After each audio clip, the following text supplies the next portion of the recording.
Muy buenas tardes, bienvenidos a Iglesia Cristiana Casa sobre la Roca, Mérida, Yucatán. Hoy estamos jueves, los jueves lo llamamos jueves de oración, damos una predicación y enviamos una lista de peticiones para que a las 9 de la noche, en ese mismo sentir, en ese mismo espíritu, oremos por estas peticiones de oración. Si gustas participar, te podemos enviar la lista con mucho gusto. Pero antes que esto, pues damos una predicación como siempre. Y pues hoy vamos a ver, es como una continuidad de la semana pasada. El tema se llama el cumplimiento de la promesa del Salvador. Así que vamos a orar como siempre para que el Espíritu Santo sea quien dirija las palabras y quien obre en nuestros corazones. Señor, te damos gracias por un día más de vida. Pedimos que el Espíritu Santo sea quien dirija las palabras, quien prepare los corazones, quien cambie las vidas, quien salve las almas. Señor, solo tú lo puedes hacer con tu autoridad y tu poder, Señor. Eres tú quien es poderoso, omnipotente, Señor. Nosotros solo somos portavoces, Señor. Y pedimos y suplicamos que el Espíritu Santo obre, Señor. Porque Él es quien da el convencimiento y eres tú quien hace la obra, Señor. Suplicamos y rogamos que edifiques a tu iglesia y que, Señor, causes en los corazones que aún no te conocen, Señor, esa sed y hambre de buscarte, Señor. Te lo pedimos en el nombre de Cristo Jesús. Amén y amén. Entonces el tema dijimos que es el cumplimiento de la promesa del Salvador. El cumplimiento de la promesa del Salvador. Y la semana pasada, pues como dije hace rato, vimos y creo que en verdad aprendimos mucho de la genealogía del Señor Jesucristo. Recordemos que dijimos que era una lista de nombres raros, judíos, era una cultura judía. Y esa cultura judía pues nos llevó a estudiar la genealogía de Jesucristo, la cual nos lleva hoy a continuar con este cumplimiento de la promesa de nuestro Rey y Salvador Jesucristo. Así que nuestro texto de hoy será pues fundamentado en la continuidad de la semana pasada, o sea, del Evangelio de Mateo capítulo 1, versículo 18 al 25. Llegamos hasta el 17, donde está toda la genealogía. Y vamos a dar continuidad al 18, versículo 18, hasta el 25, que es donde termina el primer capítulo. Así que vamos a leer nuestro primer versículo. Mateo capítulo 1, versículo 18 dice: El nacimiento de Jesucristo fue así. Estando desposada María, su madre, con José, antes que se juntasen, se halló que había concebido del Espíritu Santo. Entonces vemos acá ese cumplimiento de la promesa de Dios para la humanidad caída. Fue algo grandioso, es algo que nos debe de asombrar, porque Dios es benevolente con los seres humanos. Nos ha dado a ese Salvador inmerecidamente, porque a pesar de que Dios pues ha prometido, es como para que nosotros no le fallemos. Sin embargo, fallamos y estamos constantemente yendo en contra de Él, rebelándonos. Y durante todo ese lapso de tiempo, miles de años que el Señor dio su promesa de ese Salvador, Él pudo haber pues quitado esa promesa, porque las personas aún siguen rebelándose. Y Él es Dios, Él pudo haber exterminado este mundo, sin embargo, Él no, se mantuvo pacientemente, y aún durante todo ese lapso de tiempo, aún su pueblo estaba con faltas, con pugna contra Dios. Dios, sin tener por qué, cumplió su promesa. Desde Génesis capítulo 3:15 la ofreció y la cumplió hasta ahorita. En Mateo, que estamos viendo, capítulo 1, versículo 1, en 18 al 25. Y en Génesis capítulo 3 y 15 esa promesa la hizo cuando Él dijo: y pondré enemistad entre ti y la mujer, y entre tu simiente y la simiente tuya, y ésta te herirá en la cabeza y tú le herirás en el calcañar. Y estamos viendo la paciencia, como dijimos hace un momento, que tuvo Dios después de miles de años de presentar esta promesa. Fíjense, desde el inicio de la creación presenta el Señor esta promesa, y llega esta simiente que dice acá: entre tu simiente y la simiente tuya. O sea, la simiente de esta mujer llega, desde Eva, llega esta descendencia. O sea, que Dios envía esta descendencia, que es el Salvador. Aún dijimos, Israel seguía rebelándose contra Dios, aún conociendo que ese Dios, porque conocían a Dios, que ese Dios es santo, que es justo, que es recto. Aún siendo este Dios, aún sabiendo ellos las escrituras, porque tenían las escrituras, el Pentateuco. Y Números capítulo 14, versículo 18 dice: Jehová tardo para la ira y grande en misericordia, que perdona la iniquidad y la rebelión, aunque de ningún modo tendrá por inocente al culpable. Ellos conocían todo esto y sabían que Dios es recto, que Dios es inmutable, que Dios cumple sus promesas, que Dios es realmente un Dios santo y justo. Pero pues vemos que Dios, aún en su paciencia, cuánto tiempo pasó, un lapso muy largo, es misericordioso, pero acá está diciendo que Él de ningún modo tendrá por inocente al culpable. Y eso es algo que Dios tampoco puede eliminar. Dios puede ser misericordioso, pero no puede eliminar el que Él tenga que dar este castigo al culpable. No va a tener por inocente al culpable. Así que si no hay un arrepentimiento genuino, y ese arrepentimiento genuino, hermanos, va a traer una evidencia de que estás volviendo a Dios, de que has vuelto a Dios, de que estás caminando con Dios. Entonces tiene que haber ese arrepentimiento en fe, porque si no Dios va a castigar al pecador. Y ellos lo sabían, se predicaba y se sigue predicando, pero aún así ellos seguían en pugna con Dios y pues aún así Dios cumplió con su promesa.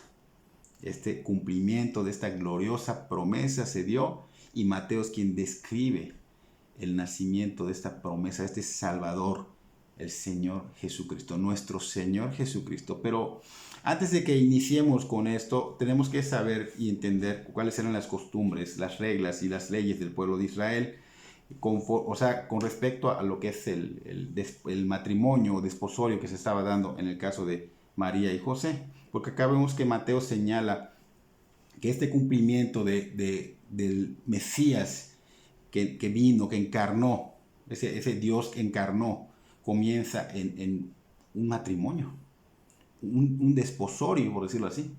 María con José. O sea, tenían un compromiso. Porque en esos días en el mundo judío habían 3 pasos importantes para consumar un matrimonio.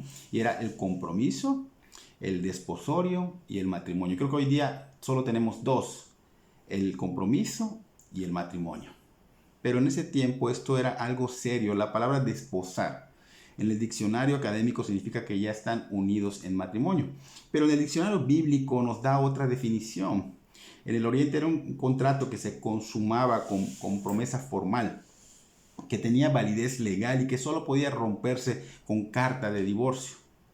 Entonces veamos los 3 pasos que existían en ese tiempo para poder entender lo que Mateo quiere comunicarnos, lo que Dios mismo quiere comunicarnos a través de Mateo.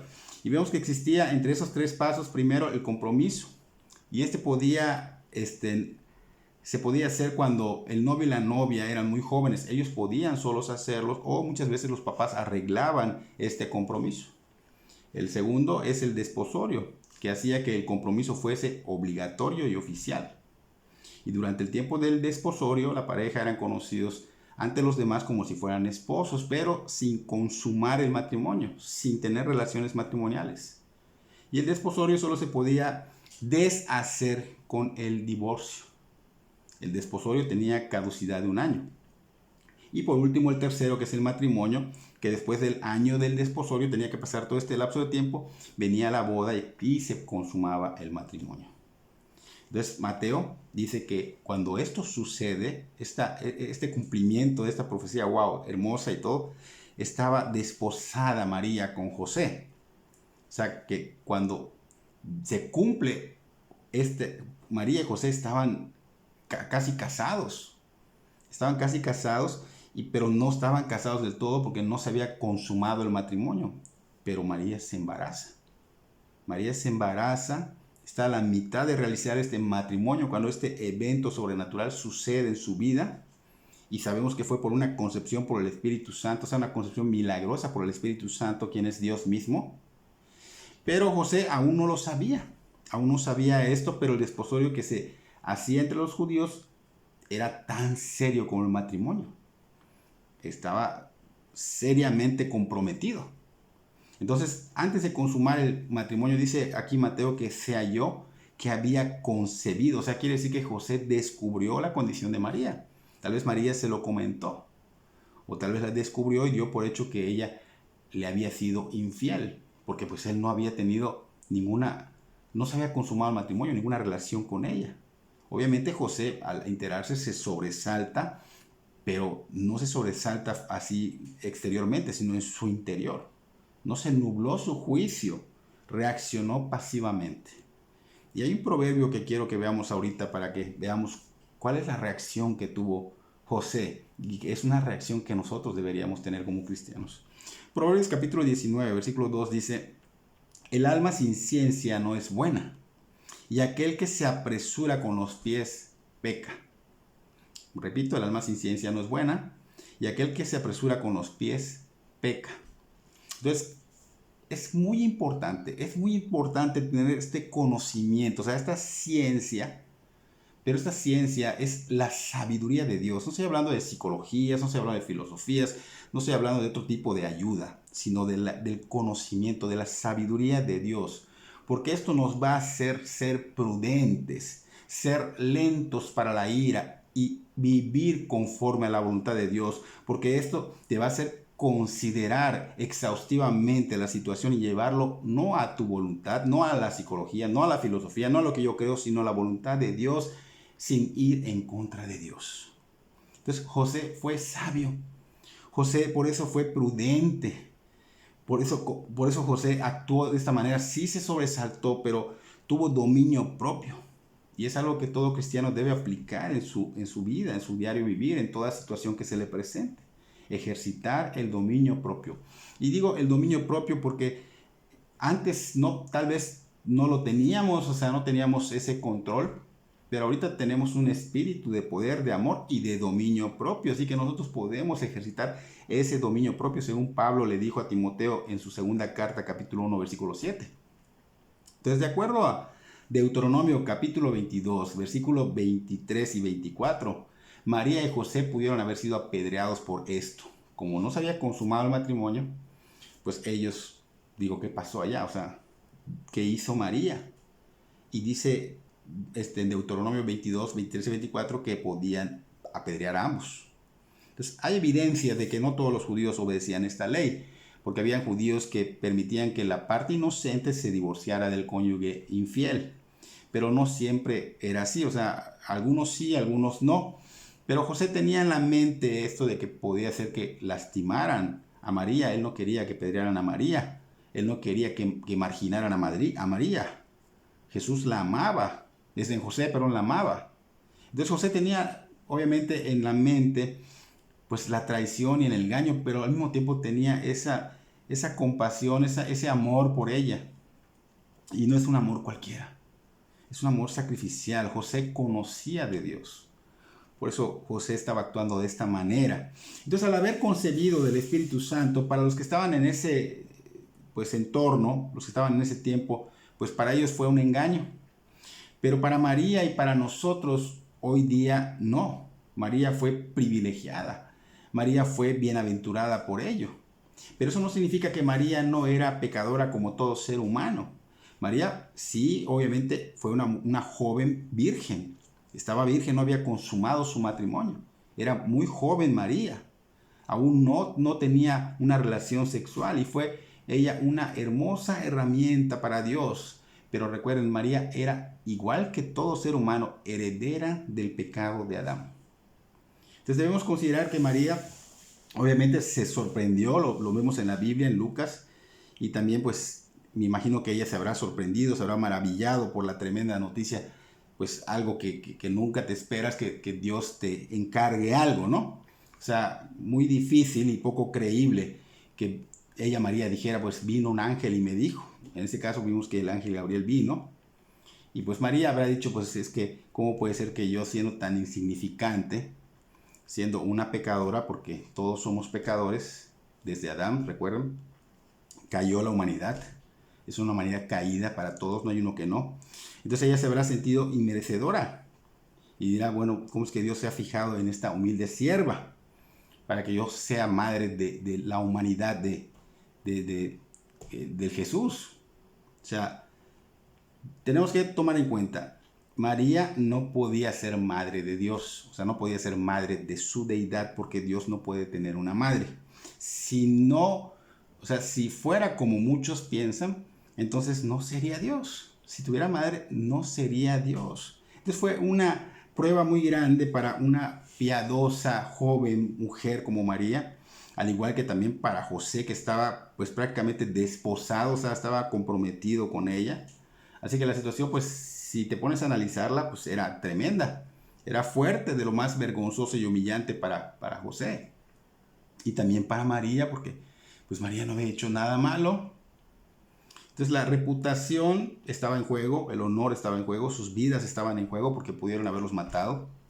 Y José pues seguramente pensaba qué va a hacer la gente con nosotros o qué va a estar diciendo la gente de nosotros, aunque ellos no estaban casados formalmente, pero José se consideraba su marido de María porque el desposorio era algo que con validez. Y el versículo lo dice, el versículo siguiente, Mateo 1:19, José su marido, allí se consideraba como su marido.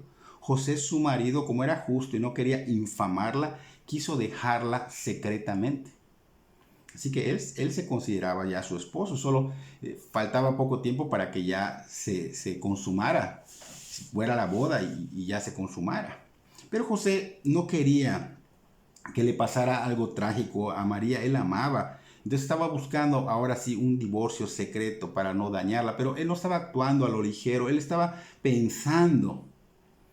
Y estaba pensando qué iba a hacer, sí quería esto, pero todavía no se decidía.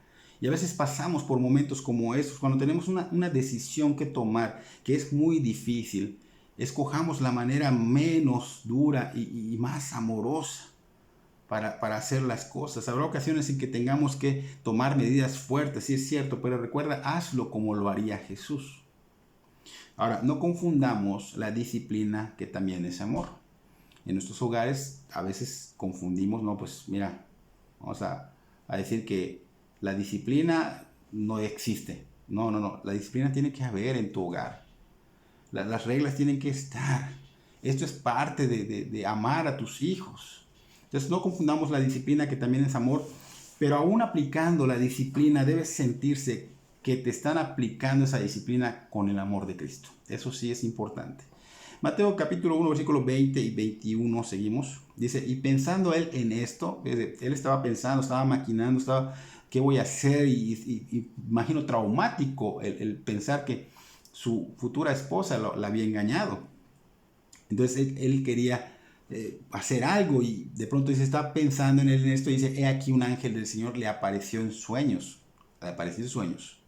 Y le dijo, José, hijo de David, no temas recibir a María tu mujer, porque lo que en ella es engendrado del Espíritu Santo es, y dará a luz un hijo, y llamarás su nombre Jesús, porque él salvará a su pueblo de sus pecados. José estaba pensando, quería dejarla secretamente para pues de alguna manera no hacerle daño, o sea, ver que no la lastime, no causarle daño a ella. Y estaba angustiado, y estaba deprimido, como imagínate la situación que se encontraba, y pues la depresión te lleva a dormir y se durmió, porque cuando te angustias, cuando te sientes muy mal por algo, te deprimes y te da sueño y duermes. Mucho es lo que pasa cuando hay esa depresión. Y José terminó durmiéndose y en el sueño se le presenta una figura angelical. Ahora, esto no quiere decir que Dios te va a hablar así ahora, que te va a hablar en sueños. Eso fue en su momento porque se estaba escribiendo aún la palabra de Dios. Dios hoy habla, lo vimos hace unas clases atrás, unas predicaciones atrás, a través de su palabra.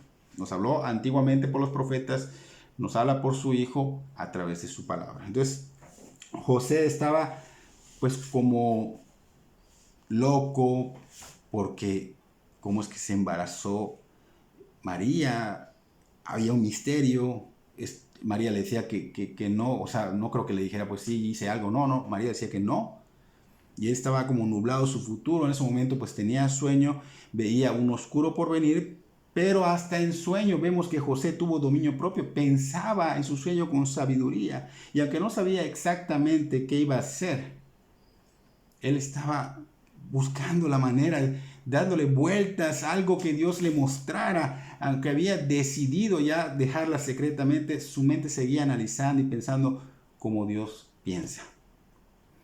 Por eso se sentía incómodo de la decisión de dejarla. Cuando esperas en el Señor y tomas una decisión inmediatamente, pero cuando no esperas, mejor dicho, cuando no esperas y tomas tu decisión inmediatamente, pues obviamente no va a venir la ayuda de Dios, o sea, vas a cometer tal vez un error. Pero cuando esperas en el Señor, eres paciente y esperas hasta que Él te diga, viene la ayuda, como en este caso el ángel le llamó José, hijo de David. En el sueño le habla, no te va a hablar en el sueño, pero el Señor te va a mostrar a través de su palabra, José, hijo de David. Pero como le habló en sueño a José, José no se asustó, porque si le hubiese hablado en persona, tal vez se hubiese brincado, se hubiese asustado. Pero en el sueño no se asustó. Lo que sí tomó en cuenta lo que el ángel le dijo. Al decirle hijo de David es un título. Y pues debe haber alertado a José de que era algo muy importante lo que el ángel le iba a decir al decirle José, hijo de David, porque esta es una referencia al linaje legal de José, al trono de David, lo vimos la semana pasada. Entonces le dice, no temas, le dice el ángel, no temas. Lo que en ella es engendrado, lo que ella es engendrado del Espíritu Santo es. Allá le estaba mostrando lo que estaba sucediendo y José tenía que creerlo. Lo estaba viendo en el sueño, el ángel se lo está diciendo en el sueño, pero José tenía que creerlo. Entonces podemos identificar con estas palabras que el ángel le dijo que María no le había dicho nada a José de que estaba embarazada del Espíritu Santo. Al decírselo al ángel y José escucharlo, quiere decir que ella no se lo dijo. Y esto pues obviamente porque María, ¿cómo podría explicar esta situación divina? O sea, ¿cómo vas a decir, sabes qué? Pues es del Espíritu Santo. ¿Quién se lo va a creer? José no se lo iba a creer que las traicionó, como lo que estaba pensando, y punto. Pero ya hablándole al ángel es otra cosa. Entonces en Juan capítulo 8, el Evangelio de Juan capítulo 8, versículo 41, esto que estaba pasando, para que veas que era muy difícil que se lo creyeran, por eso María no comentaba nada. Aquí estos fariseos y escribas mucho más adelante ofendían al Señor Jesucristo, ya que estaba el Señor Jesucristo 30 años después, lo ofendían dando a entender que había nacido de fornicación, de un padre que no conoce. Allá lo dice en Juan 8:41. Entonces, por eso ella no comentó a José, por eso ella no comentaba nada de esto, porque ¿quién se lo iba a creer? Y Satanás usa esto, siempre atacado con esto, ataca la verdad sobre el nacimiento virginal del Señor Jesucristo, porque de esa manera niega la persona y obra de Jesucristo y niega también la veracidad de la Biblia. O sea que eso es importante. María tenía que ser embarazada o preñada por obra divina, por medio del Espíritu Santo.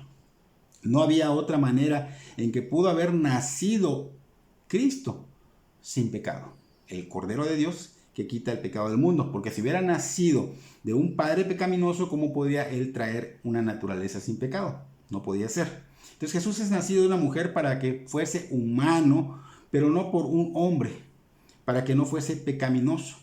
Entonces las palabras angelicales para José en sueño fueron persuasivas, lo convencieron, le trajeron convicción. Aunque no hay explicación bíblica de cómo pasó esto que estaba pasando dentro de ella, porque no podemos explicarlo, pero sí vemos 4 maneras de cómo podemos recibir un cuerpo, ¿no? Y eso lo vemos en la Biblia. Y la primera es que sin hombre y mujer como Adán, que fue formado del polvo. La segunda, pues vemos que un hombre sin mujer como Eva, que fue tomada de la costilla de Adán. Y la tercera, que es la única que está vigente, es la que nosotros hemos participado, toda la humanidad, es con un hombre y una mujer. Nacemos de la concepción entre dos seres humanos, o sea, hombre y mujer. Y la cuarta, pues aquí vemos como una mujer, pero sin hombre, que es como nació el Señor Jesucristo. Una mujer sin hombre, concebida por el Espíritu Santo, sin padre biológico. Entonces era importante que el Señor Jesucristo naciera así y de una virgen para que pudiera tener una naturaleza sin pecado, concebido por el Espíritu Santo y para que pueda él reclamar lo que se había perdido.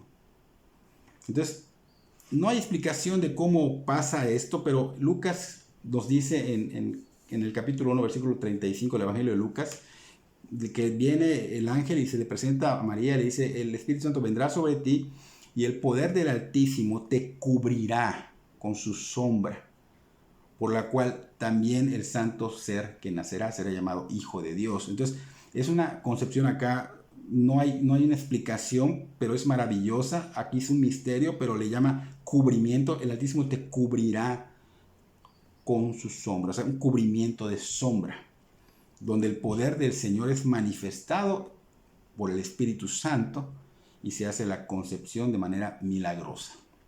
Así que el que niega este nacimiento virginal de Cristo niega su eterna deidad. Cristo existía desde antes de la creación, pero tenía que de alguna manera encarnar para poder reclamar lo que se había perdido la humanidad. Así que esto es algo que nosotros tenemos que tener siempre presentes. Y vemos que acá el ángel le dice a María: llamarás su nombre Jesús. Llamarás su nombre Jesús. Entonces, ¿qué significa Jesús? Es un nombre común. Era muy común ese nombre, pero significa la salvación de Jehová, el Salvador. Así que es la verdad absoluta de Dios. Él es el único que salva. Hechos capítulo 4, versículo 12. No hay otro nombre bajo el cielo dado a los hombres en que podamos ser salvos. Cristo, el Señor Jesucristo.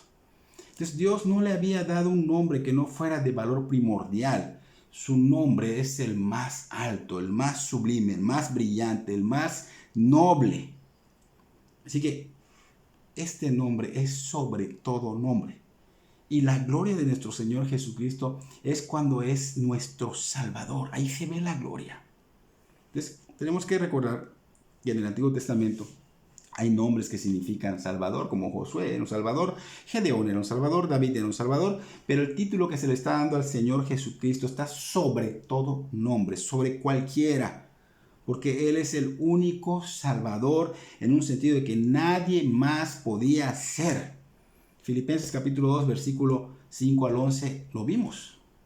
Ahí vimos cómo Él se despojó, cómo no se aferró, se despojó, se humilló, se hizo obediente a la cruz y luego es exaltado y se le da un nombre sobre todo nombre, porque solo Jesús salva a su pueblo de sus pecados. Y esto lo vemos al final del versículo 21 de Mateo 1, que dice: porque Él salvará a su pueblo de sus pecados. Entonces, el mensajero angelical estaba declarando brevemente y elocuentemente la obra que iba a ser el Mesías venidero. Y el Señor Jesús le dice: vendrá como Salvador y vendrá a salvar a su pueblo de sus pecados. Estaba de alguna manera mostrando lo que iba a ser Cristo. Este ser que va a encarnar, este niño va a crecer y va a ser el Salvador de su pueblo, el único que puede perdonar pecados.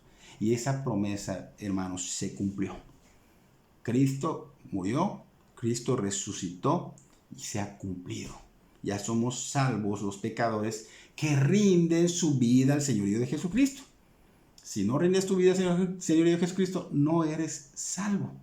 Tienes que rendir tu vida al señorío de Jesucristo. El Señor Jesucristo viene a nosotros. Él vino a esta tierra. Dijo: estoy enfrente de sus narices. Arrepiéntanse y crean y conviértanse a Cristo. Entonces Él viene a nosotros mientras estamos en pecado, pero su propósito es salvarnos de nuestros pecados. Él nos salva primeramente del castigo merecedor, porque merecemos el castigo del pecado. Después nos libra del poder de este pecado que está sobre nosotros y finalmente nos aleja de la presencia del pecado. Por eso nos santifica y nos hace partícipes de esa santificación, porque nosotros tenemos el querer como el hacer, pero tenemos que esforzarnos, y lo vimos el martes. De la promesa de la salvación de los pecadores era algo que estaba desde el Antiguo Testamento como la esperanza. Jeremías, Isaías, Ezequiel, Isaías 53 habla de toda esa promesa. Jeremías 31 al 34 habla de esa promesa. Ezequiel 36, 24, 31 habla de esa promesa, donde Cristo es nuestra salvación. Cristo es quien nos conduce a la victoria. Él es nuestro gran sumo sacerdote que se presenta ante el trono de Dios a justificarnos. A justificarnos. Intercede por nosotros. Así que José tuvo que tener confianza, tuvo que tener una plena confianza para creer el mensaje que Dios le había enviado con este ángel, el ángel Gabriel. Entonces su amor por Dios lo llevaron a obedecer. Él amaba a Dios, él amaba a María y le hizo estar dispuesto a llevar el oprobio, porque iban a hablar de él hasta 30 años después, seguían hablando de esto. Él iba a llevar el oprobio por el Señor Jesús. Imagínense cómo habrán hablado los vecinos, cómo habrá hablado el pueblo pequeño, cómo habrá hablado todo el pueblo de él y de María. Él sabía que eso iba a pasar, pero él obedeció. Y debemos admirar la obediencia inmediata de José, porque para José valió la pena obedecer y padecer ese oprobio por Cristo. La finalidad de esto lo dicen los siguientes versículos, Mateo 1, 22 y 23. Todo esto aconteció para que se cumpliese lo dicho por el Señor por medio del profeta, cuando dijo: He aquí una virgen concebirá y dará a luz un hijo y llamará su nombre Emmanuel, que traducido es Dios con nosotros. O sea, esta era la finalidad. Tenía que participar José para que esto se diera. José glorificó a Dios con su obediencia. Aún él fuera a ser humillado, él obedeció. Y la palabra se cumple porque se cumple. El Señor no miente, se cumple la palabra. Y esta frase cumpliese, dice, para que se cumpliese lo dicho por el Señor por medio del profeta, esta frase cumpliese se usa por lo menos 12 veces en el Evangelio de Mateo. Y esto es para dar énfasis de que Jesucristo dio cumplimiento a las profecías del Antiguo Testamento. Entonces el nacimiento virginal pues es algo que es parte de la profecía que se cumplió desde Isaías capítulo 7 versículo 14, donde he aquí una virgen concebirá y dará a luz a un hijo y llamará su nombre Emmanuel.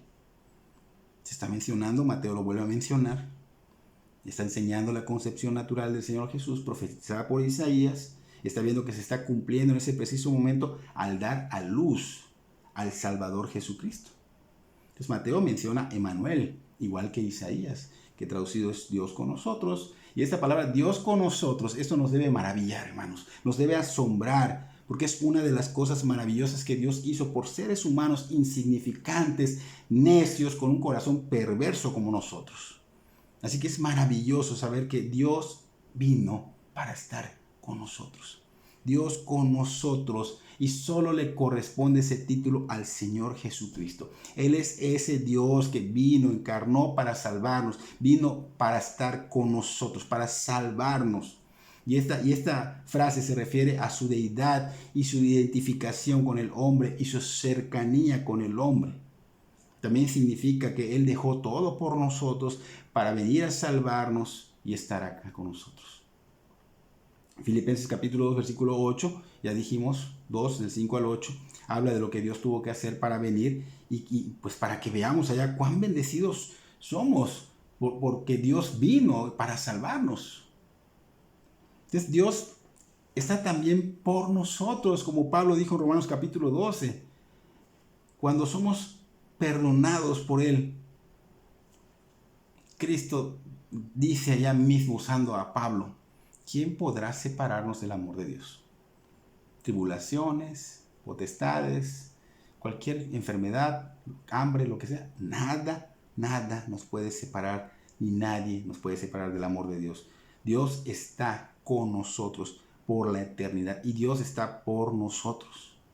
Dios está por la eternidad con los cristianos, porque los cristianos han rendido su vida a Cristo y ellos ya tienen la vida eterna desde que nacieron en el Espíritu.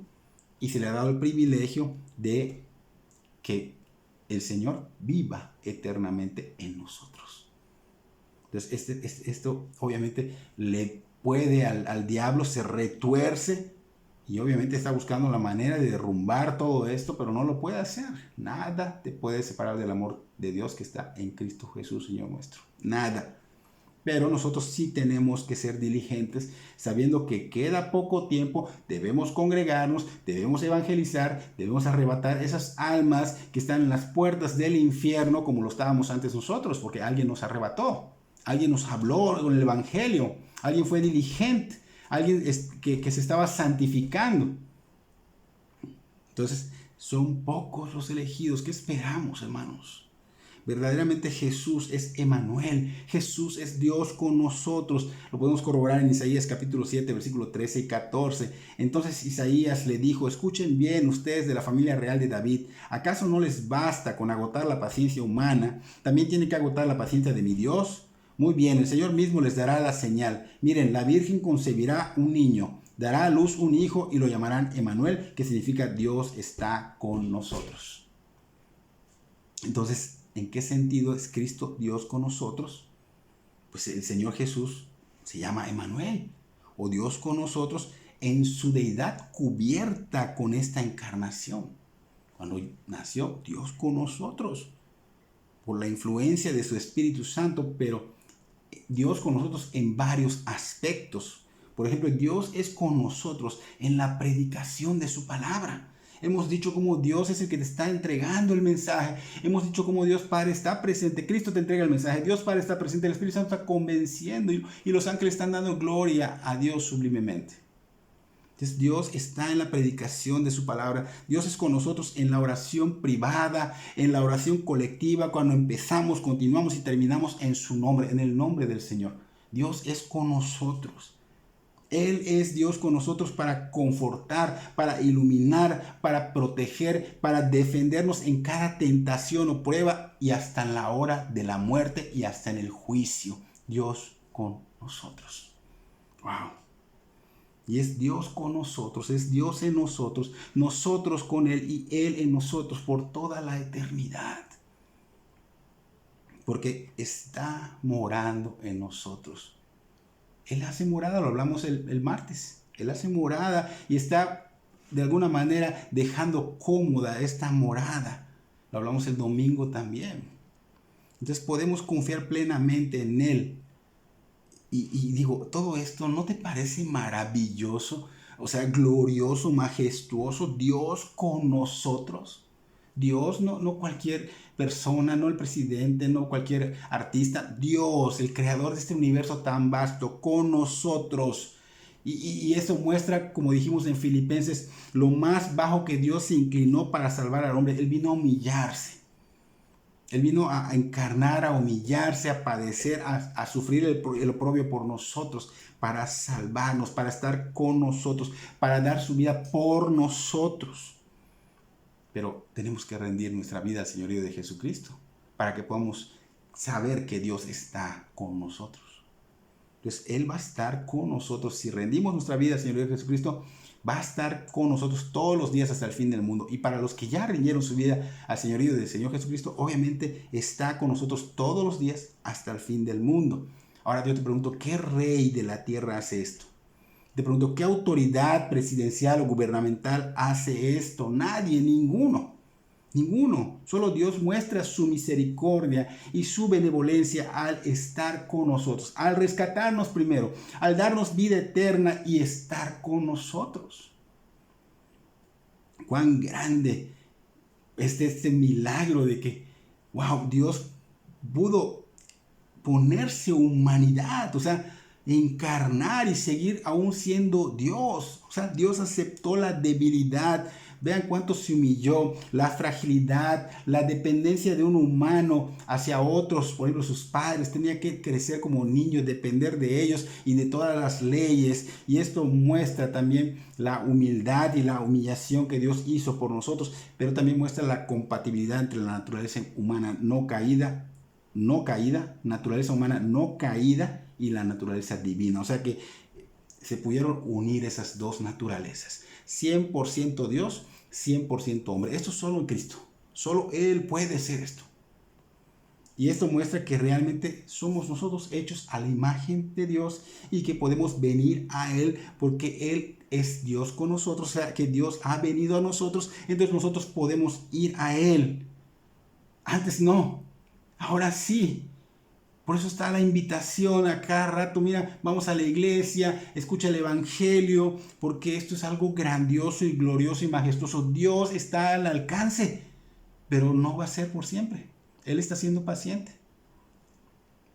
Entonces, si Jesucristo es Dios con nosotros, vayamos Los que aún no conocen al Señor, vayan sin ninguna cuestión, sin ninguna vacilación, seas lo que seas, hayas hecho el daño que hayas hecho, seas el más malo o la más mala del planeta, ven a sus brazos, escuchando el Evangelio de Cristo. Ven a sus brazos, ven a su presencia. No necesitas a un sacerdote o a un intercesor para presentarte ante Dios, porque Dios se ha presentado a ti primero. Dios con nosotros en la persona de Jesús. Entonces búscalo, escucha su evangelio, ruega por la misericordia de Dios Padre. Él quiere que lo hagas para salvarte.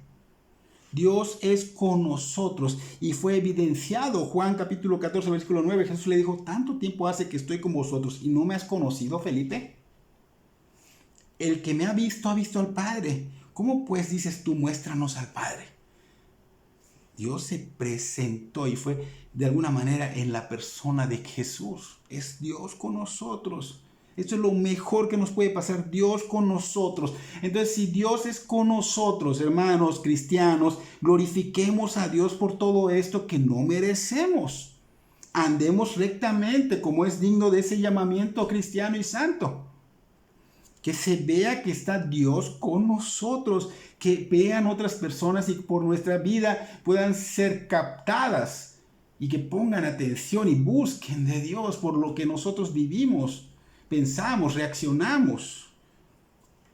Y finalizamos con los últimos dos versículos, Mateo 1, 24 y 25, donde dice: y despertando José del sueño, hizo como el ángel del Señor le había mandado y recibió a su mujer, pero no la conoció hasta que dio a luz a su hijo primogénito y le puso por nombre Jesús. José se casa con María después del anuncio del ángel, o sea, José hizo como el ángel del Señor le había mandado, dijimos que obedeció. Y vemos pues la obediencia de José, que debe ser admirable. No dudó, no vaciló, entendió el valor de todo eso que estaba pasando, la importancia de que pues Dios manda un mensajero y obedece al instante. Entonces, como todo buen siervo del Señor Jesucristo debe de hacer, ¿no? Entonces Mateo dice que José no la conoció hasta que dio a luz a su hijo primogénito. Y pues nosotros no podemos interpretar esto así como se está diciendo. No la conoció, como que no la conoció, si ya era su esposa. O sea, aquí este término obviamente está en griego. Ya hay que ir a los diccionarios y estas palabras del que no la conoció implican que José y María no habían tenido relaciones matrimoniales, sino hasta que Jesús nace.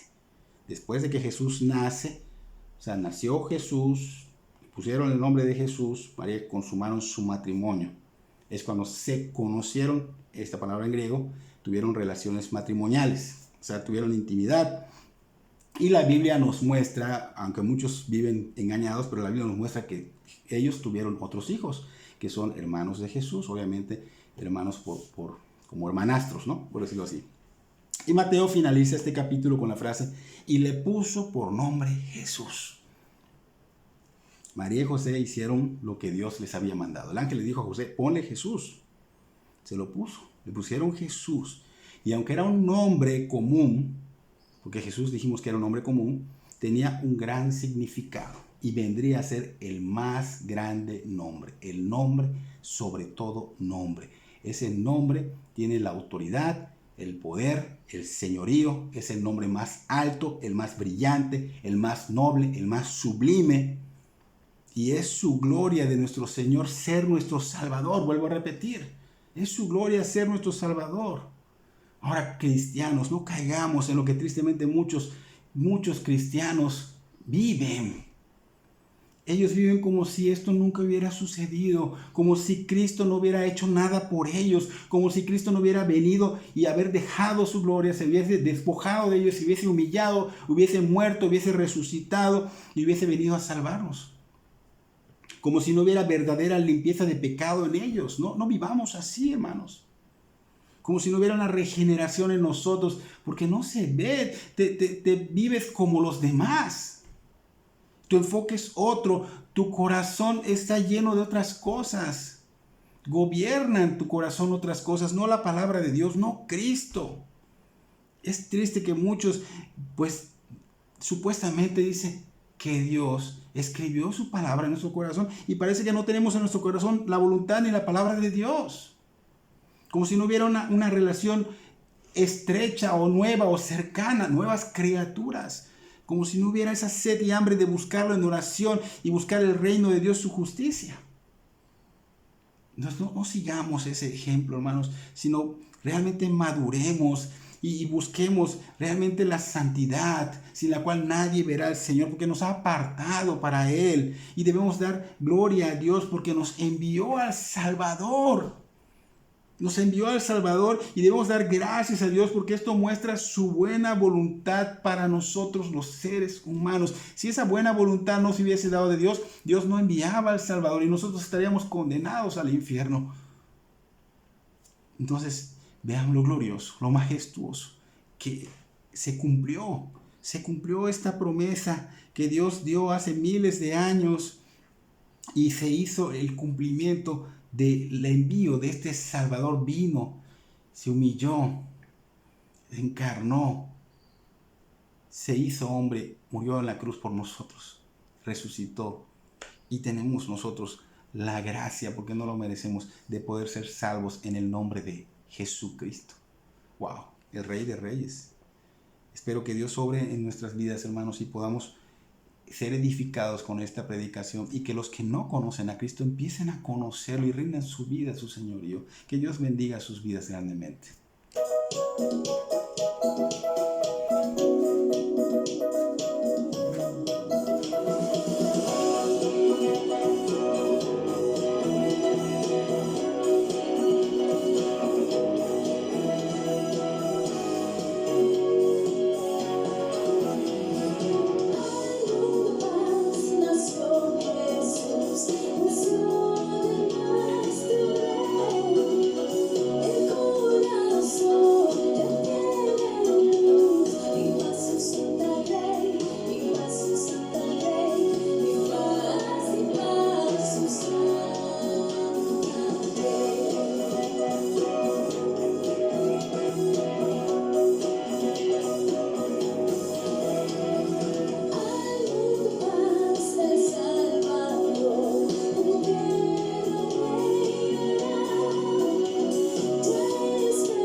Cristo da alegría, Cristo da